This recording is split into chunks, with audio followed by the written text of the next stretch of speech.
Yo, what's up, guys? So, here at the Increase Life, we're always working at what can we do? What can we implement that will cause us to level up? There's levels to this game. I think you figured that out by now. And I'm reading this book here called The Dopamine Detox. And it's not exactly what you think. See, a lot of times there's books that we read the cover and we're like, oh, I know what that's about. I get it. I don't need to read it. I get the gist. When you don't, you need to read the book. So, one of the things it talks about here, I did this little series. Maybe I'll bring it back and dive deeper, but I did a series about a year ago. If you scroll back on the YouTube channel, it's called Escaping the Middle Class. And it's a topic I'm just fascinated with, especially with Christians, is like, let's get out of average. Can we please get out of average? Can we please start doing things like the 1%? Let's move to the 1%. All right. Side note, Nespresso, it's like the rich man's Keurig. I'm just saying. It's a level up move. Just check this out. It's so good. It's another level. You should try it. So, dopamine detox, escaping the middle class. There's a book I was going through called The 10 Distinctions Between the Middle Class and Millionaires. And I believe it's distinction number 1 is that the wealthy and millionaires, the 1%, they can think longer term. The poor and the middle class can only think week to week, or at best month to month. How am I going to pay my bills this month? How can I make money this month? How much will it make me this month? It's all they can think. They can't think further than that. The wealthy can think a year out, 3 years out, 5 years out, 10 years out. And they say that the further out you can think increases your chance of becoming wealthy. So if you can come up with a 10-year plan, the odds of you like just crushing it financially and becoming truly wealthy are much higher than the person who can only think 1 month out, maybe 60 days out with your plan. I have been stuck in that middle class mindset thinking month to month for a long time, not realizing how it was hindering or affecting me until I read that book. Well, over here in the Dopamine Detox, it says, basically, it echoes what that book said. Dopamine and constant stimulation can impair your ability to think long term. Studies have shown that one of the best predictors of success is the ability to think long term. People who repeatedly focus on where they want to be in the future make better decisions in the present. They tend to eat healthier food, be more productive at work, save and invest more money than others. After extensive research into success, Dr. Edward Banfield of Harvard concluded that the long-time thinking perspective was the most important determinant of financial and personal success in life.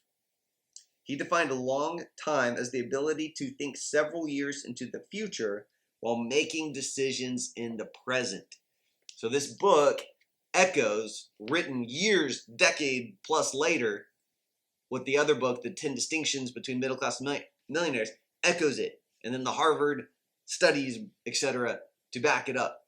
So, what does this have to do with you and dopamine and why I'm even making this video? I want you to start thinking longer term.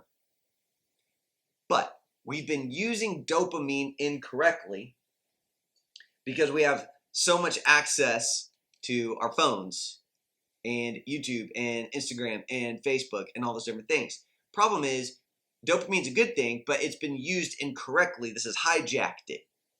So now we are learning that we need and want more instant gratification. Example, you go to the bathroom. First thing you do without thinking is you pull up your phone and go to Instagram and start scrolling. Or if you were waiting on anything for any period of time, whether you're standing, sitting, in line, whatever it is, you pull out your phone and you start checking stuff. This is dopamine trying to say, hey, you need another fix. What I'm working on myself is slowing things down and controlling what I do, my actions, what I think about. If you're the type of person who lives with their email open, you got an email tab open, or I used to live with my second monitor open to email. I'd go check it all the time. It's dopamine. See, I learned in that book that dopamine isn't actually like checking your Instagram likes or Facebook likes and comments. It's actually one step before that. It's the thought of checking Facebook to see in hopes that you got some likes or comments. It's that feeling right before you do it. It's the thought of doing it that triggers that dopamine chemical release and gets you excited. Like, ooh, that could feel good. Let me go check my email to see if I got any new sales. Let me go check my YouTube stats to see how many people watched my latest video. Problem is, none of those things move the needle in your life. They don't make your life better. They don't do anything that actually improves your life. They just little chemical make me feel good. I need to feel good. I need a hit. I need to feel good. I need a hit. I want to feel good. I want to feel good. After you do it for a while, you don't realize consciously that's what you're doing, but subconsciously you find like a robot pulling this up, looking, boom, leads to something else, leads to something else. Sometimes it's bad news and you're annoyed, so then you start to think, oh, maybe I did it wrong. Maybe I need to pull it down and reload it. Maybe you get a bad comment and it either wrecks your thinking, or you delete it, or you respond to it and it starts a war with the guy. Ask me how I know all this stuff. And then it's just like there's really no good end. Let's say you get a bunch of good comments. Okay, cool. You feel good for 12 seconds. And then you're back. What does that do? It's like, oh, okay. See, I guess what I'm getting at is we need to be able to think long term. But due to the ability for us to get these likes, comments, check your stats, check your emails, check for sales, all these things that we do all day long are just distractors, because they potentially feel good. But they don't move the needle. They don't give us further down the line. They don't get us thinking about investments. They don't get us thinking about future stuff.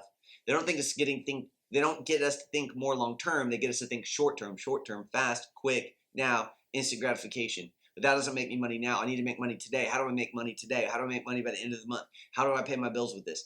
Short term. It's just another way for us to be programmed to think short term, which is a common trait of the poor and middle class. It's not you anymore. We have to upgrade our thinking because, like I said, there's new levels to this game that we have to hit. So, getting out of the middle class mindset, if we want to become a 1%er, which you're a Christian, you should all be 1%ers. Nothing God made is middle class. He doesn't make average stuff. He makes peculiar people. He says, you are his own handiwork. He crafted you. Talking about in Ephesians 2:10. Do you think his handiwork is average? No. You're something special. You're handcrafted by God himself. You're his own handiwork. You are not middle class, my friend. If you're living a middle class life, you've accepted that. You've allowed that. You said, I'm great with middle class. Give me my white picket fence. Give me my corporate day job that I work till I'm 65. Give me my 401k. And I'm a happy dude. Okay. Way to just fall in with the average, even though God made you special, made you a peculiar people who stand out, a city on a hill that can't be hidden. But you're happy with average. It's like, okay, that's what you want. You're going to die, go up to the pearly gates. Jesus is going to be like, well, you lived a life exactly like everyone else did. Even the sinners lived a life as good as yours. They didn't even believe in me. The unbelievers. Your life was just about like theirs. Come on in, I guess. I ain't trying to hear that. I'm trying to hear, well done, good and faithful servant. You've been faithful with a little, I'll make you responsible over much. Enter in. You know what that's from? Parable of the Talents. Matthew 25. Go reread it. It was the people who took risks, developed a skill set, and increased what God gave them. Those were the ones who did well. The ones who hid the money out of fear of losing it, those were the ones who were called wicked, lazy, and slothful. I don't want to be that guy. I'm going to be an increaser. But you got to take some risks, and you got to make some moves, you got to learn some new skills, and you got to level up.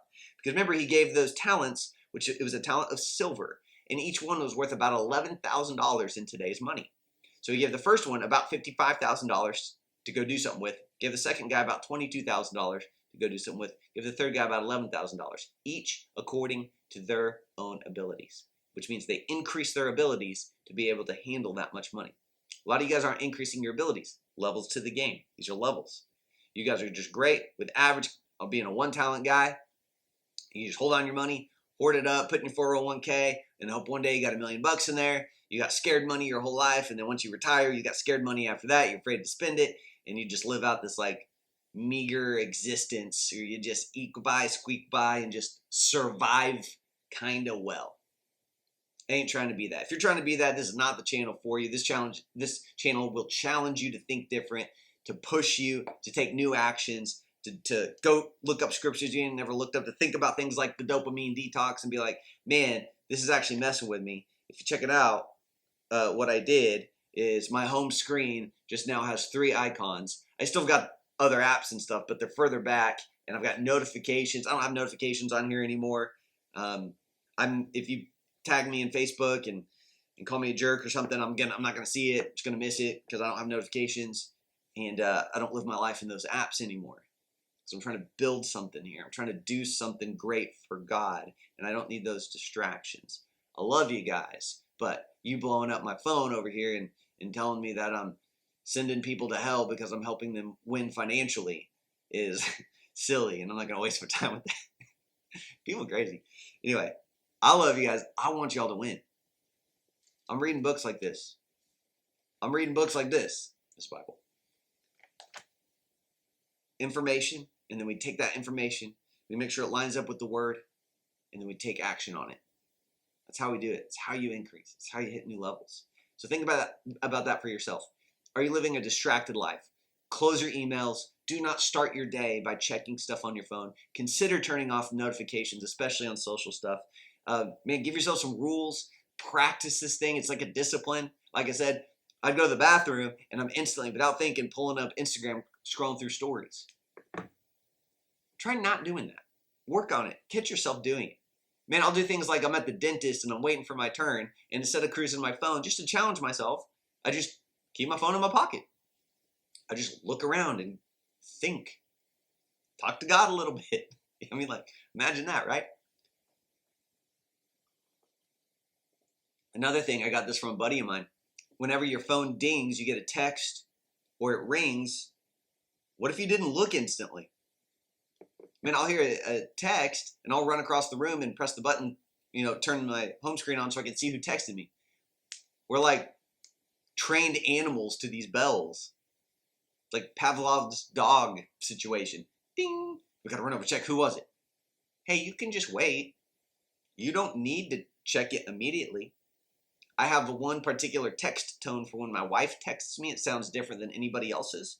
So if my wife texts me, I do check it quickly because I want to make sure everything's cool.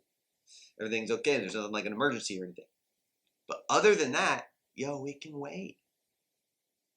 We have to learn this stuff and practice this stuff because we need to be thinking longer term so we can get out of the middle class. We can get out of middle class money, get into the 1%. We can level up because the wealthier you guys get, go read Psalms 112 and you'll see what happens to a wealthy Christian. You help a ton of people. You bless an entire generation. I love you guys. If you want to learn more about this, more about activating the increased life, creating a life you can't wait to wake up for. If you want to learn how to dominate your finances and escape the budgeted life, I've got links below to Kingdom Money Mastery, our step-by-step training program. There's over 75 videos. It's basically an ever-growing library of trainings and lessons and mini courses and micro lessons and strategies that you can go and implement in order to dominate your finances, escape the budgeted life. And really, I just like to say, we're going to create the life you can't wait to wake up for. I'd like to help you do that. If you want to do all that in a faith-based manner, everything backed up in the Word, links below. Make sure you like and subscribe to this video. Helps the YouTube algorithm. I'd appreciate the love. See you guys in the next one.